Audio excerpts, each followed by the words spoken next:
Everybody loves the idea of being an entrepreneur. You know, the flexible schedule, unlimited income, working on your own terms. But are you really ready for it? So before you quit your job or dive headfirst into a business, I'm going to give you 3 essential mindset traits that every entrepreneur must have to guarantee success and know if you're really up for the challenge. So first off, why should you listen to me? Just some kid in his college dorm room with a little bit above average length of hair. Well, I'm glad you asked. So I've been a serial entrepreneur since age 15 or 16, with my first endeavor being a YouTube channel, growing that to thousands of subscribers, generating over hundreds of thousands of views, ultimately selling a course. My next business was a publishing company, which I co-founded, and my current business vehicle is an influencer marketing agency. So I've learned a lot of what to do and even more of what not to do being an entrepreneur, and I'm here to share that with you guys today. All right, so for the first mindset trait that every entrepreneur must have is the desire and the crave for both risk and uncertainty. So as cliche as this sounds, and I know all these internet gurus are always talking about, oh yeah, you gotta be comfortable with risk and all that stuff. I would actually go so far as to say that even more with just being comfortable than risk, it has to be something you're actively seeking out. Because again, as an employee, there's always gonna be that person above you pulling you up, right? Because they get paid when you do better, when you perform better. So they're always gonna be trying to, make you perform as high as possible to get a good return on investment for them.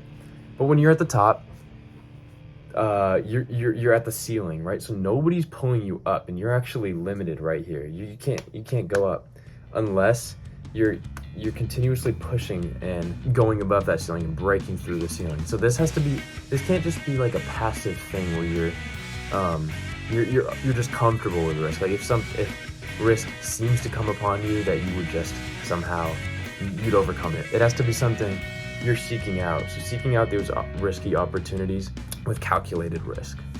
All right, a good way to practice this, I'm gonna try to give you as many practical tips as possible on each of these. So this isn't business related at all, but this will definitely train your risk tolerance. Is if you don't have a girlfriend, if you have a girlfriend, just ignore me right here. You've already won the race.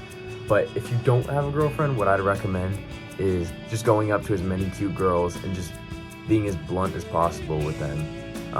And obviously don't be a creep, but just going up to them and talking about them and get to know them and be flirty with them. And this will just show you that if you come prepared and know what you're gonna say, most of the time you'll succeed. And it's the same thing with business. Like if you can take those calculated risks and know what you're getting into, you will oftentimes succeed. And another now more business oriented example. Some time ago when I was getting into the influencer space, I didn't have much experience with influencer marketing. So I decided I'm gonna invest. And this meant me spending a couple grand on some course online, which to most people is like, whoa, like, well, that's way too much money. Like, how are you ever gonna, why would you ever do that? But first of all, people spend multiple tens, hundreds of thousands over 4 years on education. So I think a small little 4-figure amount for something that I'm actively interested and has practical results is worth it. But that's a tangent for a whole nother video. So look for something that you can invest in as well. And this was a good chunk of money for me at the time. So as long as you take those calculated risks, you will guarantee success. Numero dos. This one is about being self-motivated and self-disciplined. This is essentially just seeking out the hard work and the uncomfortable work. We as humans are biologically designed to seek out the hard work. And I'll give you an example on that in just a minute, but like we're designed to be able to handle the hard work and grow from the hard work, but our brains are telling us, no, it's too hard, just dude, take the easy route. Like our brains want to be lazy, but our body is capable, and our brains are even capable of growing through the hard work. So for my example, we'll take the gym. I'm sure all of you are familiar with working out. When you go to the gym, you have to be seeking discomfort. You have to be going to failure. You have to be, all these things making you uncomfortable. When you walk out, like on leg day, you should barely be able to walk. But you know the next day, like, you'll become stronger. Over time, you'll become stronger. You'll build more muscle, and it's like our body's reflection of how discipline makes us better. So now, what does this look like in business? It's not necessarily making your body uncomfortable. I mean, there may be times when you're just sitting at the computer working for a long time, but in general, this just means like being able to set your own schedule, sticking to it, staying productive, and pushing through challenges, because like there are different tiers and ranks of priorities when it comes to your work and business. And oftentimes once you start to have multiple different tasks, you'll notice you'll lean towards the easier ones, but typically the harder, more uncomfortable ones are where you'll learn and you'll grow the business exponentially. Practically, again, what you can do to train this muscle and literally muscle, is going to the gym. This is, before I even discovered entrepreneurship, this is what really made me disciplined. And then naturally, just out of that, like, I feel like entrepreneurship is a reflection of everything involved in self-improvement. So yeah, the gym, reading, and all that good stuff. And last one, and for all you business savvy people, this is probably gonna be the most important one. But do you actually have a problem to solve? I know so many people that get into business and talk about business, and like, they're like, oh yeah, I dropship, e-commerce, like SMA, digital marketing, like all these things. But it's like, okay, why, when there's thousands, tens of thousands, hundreds of thousands of other people who are doing it, why would I use your service? Why should I, like, where is your expertise, and who gave you the right to almost have that business model? Now, I know when I first discovered entrepreneurship, I was exactly in that person's shoes, and I looked and researched and all those. I was like, oh yeah, I'm gonna dropship, I'm gonna do all these things. And I mean, I'm glad I looked through all those videos, because it taught me a lot about business in general. But if it's not a problem you can solve, don't get into it. If it's a problem somebody else can solve better than you, then they're always going to buy from that other person. Practically, for this step, what you can do, and I can't remember exactly where I learned this from, but it's this 3-circle model, and all the circles overlap, and in the middle is the ideal business model. So yeah, it's built up of these 3 circles. I'm gonna go through these with you, and this will essentially tell you what business model you should start and which ones you shouldn't start, which may be more important. So the first circle is, what are you passionate about? This could be literally anything. It could be like guitar. For me, it's music, guitar, art, cars,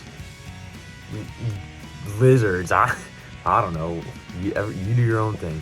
So look at what you're passionate about. Look at what you love doing, and that you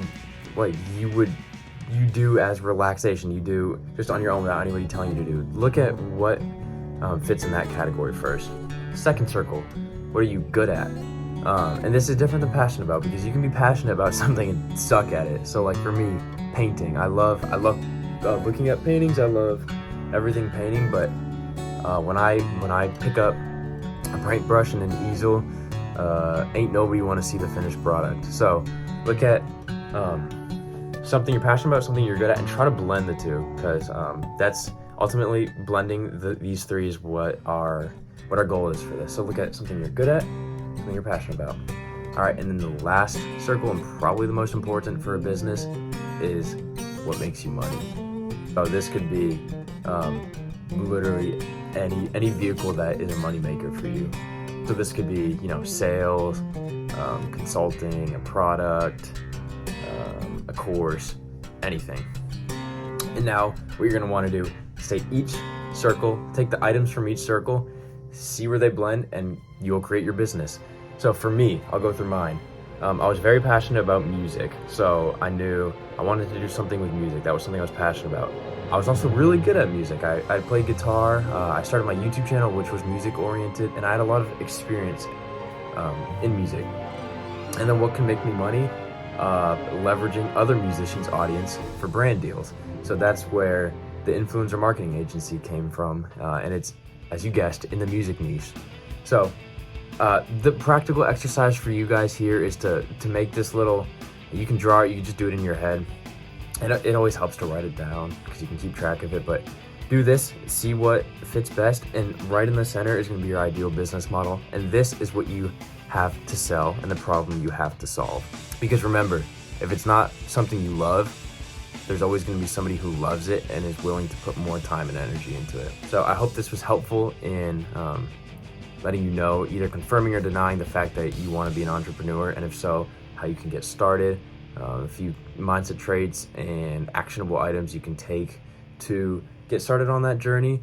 If you enjoyed this, I wouldn't mind you liking and subscribing and commenting. I really apologize for all the poor edits if you stayed to this point. The plan is once we hit a certain amount of subscribers, I'll be able to pay an editor to make these a lot more engaging and interesting for you guys. But for now, you're dealing with the raw and unfiltered. So for all you OGs, you just know you got something to look forward to. So I appreciate you sticking around, and I'll see you guys in the next video. Peace. Catch you on the flip side.